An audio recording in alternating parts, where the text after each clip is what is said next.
I'm Mr. Darwin, famous English scientist. I wrote a great book, The Origin of Species, explaining evolution and the origin of life. Though its main idea is we are all affected by change. From the parents to the children come about little changes, imperceptible changes we don't necessarily notice.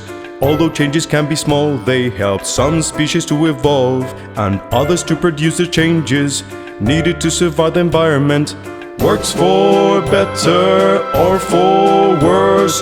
After many generations, changes affect populations. Some of them will extinct, others modify so they can survive. If the world changes around you, to adapt is what you want to do. Natural selection, survival of the fittest, different examples of triumphs and failures. Species can develop more than one option, generating subspecies, adding up to the variety. With their own characteristics, all the dwellers of this planet, they may look as they are different, but they share the same beginning. Primeval origin, years went by, constant change since the very dawn of times. Change and diversification, natural selection, survival of the fittest, different examples of triumphs and failures. Species can develop more than one option, generating subspecies, adding up to the variety. Someone once asked me, do we descend from the monkeys? This was my answer.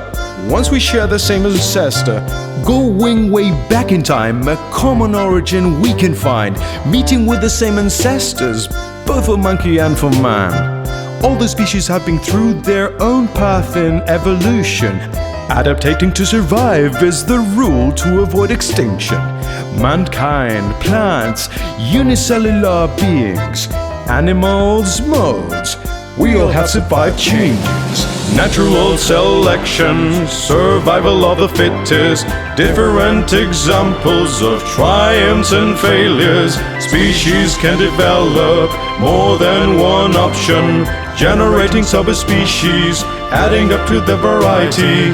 I'm Mr. Darwin, famous English scientist. I wrote a great book, The Origin of Species, explaining evolution and the origin of life. And its main idea is we are all affected by change.